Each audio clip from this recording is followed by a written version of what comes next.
بسم الله والصلاة والسلام على رسول الله رب اشرح لي صدري ويسر لي أمري واحلل عقدة من لساني يفقه قولي. Assalamu alaikum, bienvenue à toi dans cette série de podcasts The Défi.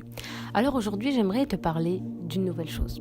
Nous sommes durant un mois exceptionnel. Le prophète alayhi salatu wassalam a dit à propos de ce mois que les gens de sa communauté oublient un mois qui est pourtant exceptionnel et qui est très important pour le musulman.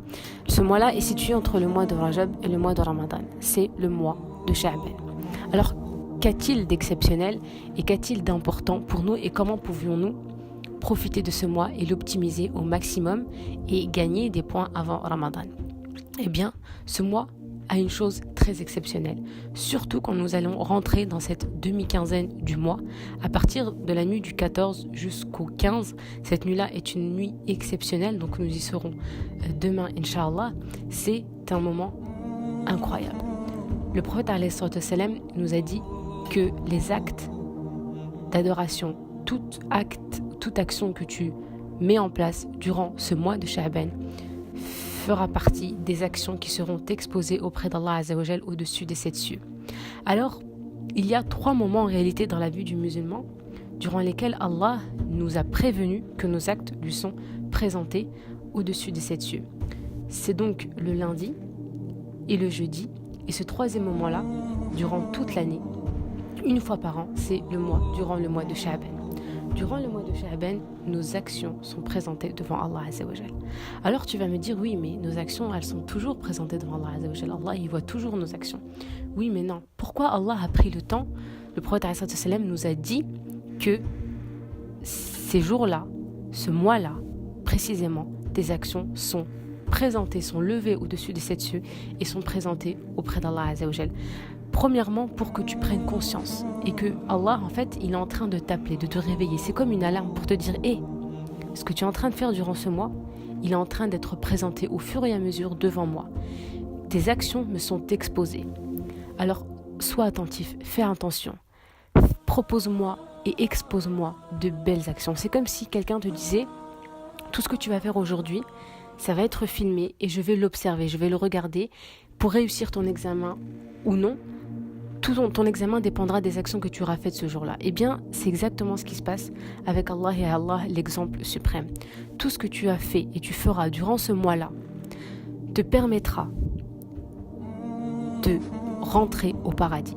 Pourquoi? Parce que Allah Azza wa Jal nous dit, il y a un hadith du prophète alayhi salatu wassalam, de Oussama ibn Zayd, qui, en observant le prophète alayhi salatu wassalam multiplier les adorations et jeûner très souvent durant le mois de Sha'ban, il lui a dit, à Rasulallah, je vois que tu jeûnes énormément, beaucoup plus que les autres mois, et que tu multiplies les adorations. Qu'est-ce qui se passe? Et le prophète alayhi salatu wassalam lui a dit ce que je vous avais dit, donc il y a un mois entre Rajab et Ramadan qui est négligé par la communauté alors que c'est un mois exceptionnel. Et il a dit, durant le mois de Sha'ban, Allah observe nos actions et nos actions lui sont exposées, lui sont présentées, et j'aime qu'Allah observe et reçoit mes actions alors que je suis en état de jeûne. Alors toi, dans quel état tu souhaites que Allah Azza wa Jal observe tes actions? Comment tu souhaites et quelle action tu souhaites exposer devant Allah Azza wa Jal? En réalité, dans la vie du musulman ou dans la vie du musulman et dans l'au-delà, il y a 2 situations où tes actes sont exposés. Il y a ces jours-là, le lundi et le jeudi et le mois de Sha'ban, et il y a le jour du jugement. Alors le jour du jugement, je t'invite à imaginer cette scène, à la visualiser, à la ressentir, à l'imaginer. Nous voici devant Allah Azza wa Jal. Allah Azza wa Jal dit dans le Coran, waqifuhum innahum mas'ouloun, et arrêtez-les car ils doivent être interrogés. Il y a un sahabi, Omar ibn al-Aziz, qui à chaque fois qu'il entendait ce verset, waqifuhum innahum mas'ouloun, et arrêtez-les car ils doivent être interrogés, pleurait, car il s'imaginait en fait le jour du jugement où il va être arrêté par les anges parce que ça sera son tour et c'est devant Allah qu'il devra exposer toutes ses actions durant toute sa vie. Il y a un autre verset du Coran dans Surat Al-Kahf, وَعُرِضُوا عَلَى رَبِّكَ صَفًّا لَقَدْ جِئْتُمُونَا كَمَا خَلَقْنَاكُمْ أَوَّلَ مَرَّةٍ بَلْ زَعَمْتُمْ أَن لَّن نَّجْعَلَ لَكُم مَّوْعِدًا. Et ils seront présentés au rang devant ton Seigneur. Vous voilà venus à nous comme nous vous avons créé la première fois. Pourtant, vous pensiez que nous ne remplirons pas nos promesses. Et on déposera le livre, alors tu verras les criminels effrayés, à cause de ce qu'il y a dedans.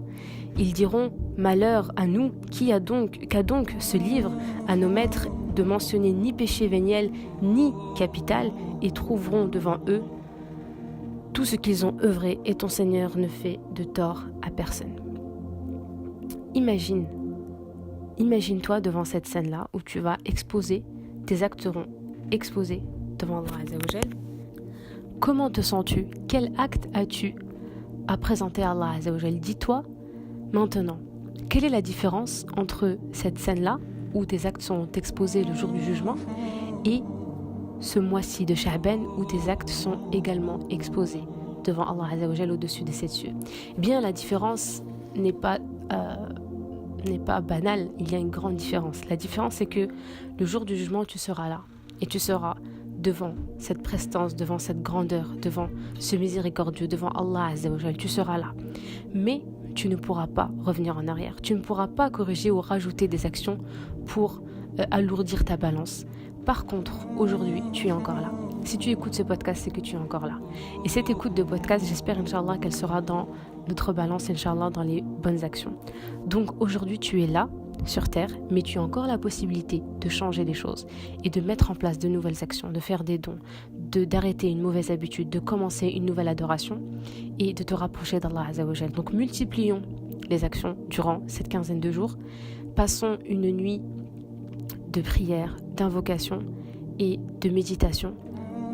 Pose-toi et fais un bilan sur cette année et dis-toi qu'est-ce que tu aimerais recevoir, qu'est-ce que tu aimerais donner, qu'est-ce que tu aimerais apporter, quel repentir tu fais. Faisons le repentir cette nuit du 14e au 15e. Demandons à Allah de nous pardonner. Allah, Inch'Allah, nous pardonnera nos péchés. Et je vais terminer avec une chose très, très, très importante. Le prophète ﷺ nous dit que la nuit, la moitié du mois de Sha'ban, donc la nuit du 14 au 15, cette nuit-là est une nuit exceptionnelle car Allah pardonne à tous les musulmans, à tous les croyants, sauf 2 catégories de personnes qui n'auront pas le droit d'avoir et ne mériteront pas le pardon d'Allah Azza wa Jal. Ce sont les mécréants et ce sont les personnes qui sont en conflit. Subhanallah, pour vous dire quelle place Allah a donnée au pardon. Toute personne qui sera en conflit ne méritera pas auprès d'Allah Azza wa Jal le pardon. C'est-à-dire que si tu veux bénéficier du pardon d'Allah Azza wa Jal et commencer Ramadan avec une page blanche, imagine que tu pries durant cette 14e nuit. Alors ce que je t'invite à faire, c'est de réunir tes enfants de la prière de Maghrib à la prière de l'Aïcha si tu ne veux pas qu'ils dorment tard. Tu leur parles de cette nuit-là, de l'exception de cette nuit, et tu leur dis qu'Allah Azza wa Jal nous pardonne tous nos péchés. Donc tu passes la nuit à faire quelques raka'at avec tes enfants, un peu de dhikr, un peu d'istighfar, un peu de prière sur le prophète alayhi salatu wassalam. Tu leur parles de ce mois béni et de ce que le prophète alayhi salatu wassalam faisait durant ce mois-là de Sha'ban, pour les impliquer et les préparer également à l'arrivée de Ramadan et leur montrer que Ramadan, c'est quelque chose qui se prépare et que nous pouvons commencer Ramadan avec une page blanche. Et ça, c'est juste magnifique. C'est-à-dire que nous sommes déjà purs et purifiés avant de commencer Ramadan. Alors nous commençons Ramadan vraiment avec un élan. C'est comme si au lieu de commencer Ramadan de 0 à 100, tu commençais Ramadan de 50 pour arriver à 100, Inch'Allah ta'ala. Donc, ce qui est important, c'est que 2 personnes sont exclues de ce pardon. Les personnes qui sont mécréantes, qu'Allah nous en préserve, et les personnes qui sont en conflit. Donc, tu l'auras compris. Pour mériter ce pardon, il te suffit de passer à l'action. Et donc, qu'est-ce que tu vas faire? Si tu es en conflit avec une sœur, avec un frère, avec tes parents, avec une tante, avec un oncle, tu sais ce qu'il te reste à faire. Prends le devant, sois initiatrice et demande pardon si tu as fait du tort à telle ou telle personne et accepte les excuses ou pardonne aux personnes qui t'ont fait du mal. Sache que chaque personne, toute personne qui est en conflit, mais qui peut et qui a le moyen et qui a entre ses mains la solution pour dissoudre ce conflit, ne sera pas comptée parmi les gens pour lesquels Allah pardonnera cette nuit du mois de Sha'ban. Donc je trouve que c'est vraiment dommage de passer à côté de ce magnifique exploit, de ce magnifique cadeau qu'Allah Azza wa Jal te donne, juste par fierté, par égoïsme. Prends le temps et pardonne vraiment profondément pour Allah à cette personne-là qui t'a fait du mal, et demande pardon à cette personne si tu as pu lui faire du mal ou si elle a interprété que tu lui as fait du mal. Demande-lui pardon et pardonne pour Allah Azza wa Jal. Si tu pardonnes auprès d'Allah Azza wa Jal, pour Allah Azza wa Jal, Allah t'élève et il te pardonne et il te purifie de tous tes péchés. Qu'est-ce qu'on peut espérer de mieux? Certes, pour pardonner, tu vas devoir faire un travail sur toi. Tu vas devoir accepter et mettre ta fierté et ton égoïsme d'écho, mais sache que la personne qui pardonne est la personne la plus forte et la personne la plus proche d'Allah Azza wa Jal. Qu'est-ce que tu préfères? Être une personne proche d'Allah, élevée, et commencer Ramadan avec une page blanche? Nous ne savons pas si nous allons pouvoir jeûner ce mois de Ramadan. Personne d'entre nous, personne, moi-même, je peux commencer cette série et ne pas la terminer avec vous. Je demande à Allah Azza wa Jal de nous permettre à tous et à toutes de jeûner ce mois de Ramadan. Mais prends le temps, fais une liste. Quelle est la personne avec qui tu pourrais relier des liens, ne serait-ce que par un appel, une personne qui est loin, lui demander pardon et lui expliquer, voilà, il y a la moitié de Sha'ban arrive, Allah pardonne, il descend en dessous de cette cieux et il demande, est-ce qu'il y a une personne qui a besoin de subsistance que je lui donne? Y a-t-il une personne qui a besoin de mon pardon que je lui pardonne? Y a-t-il une personne malade qui a besoin de ma guérison que je la guérisse? Ces trois choses-là sont aussi ce qui va se passer. Ces trois dons-là sont des dons qu'Allah nous promet la nuit de la moitié du mois de Sha'ban. Donc profitons au maximum de ce mois-là. Pardonnons-nous à nous-mêmes d'abord, pardonnons aux gens qui nous entourent, aux gens que nous aimons ou les gens qui nous ont fait peut-être du mal ou auxquels nous avons interprété qu'ils nous ont fait du mal. Et passons cette nuit à invoquer Allah, à nous repentir pour des actions des habitudes que nous avons, des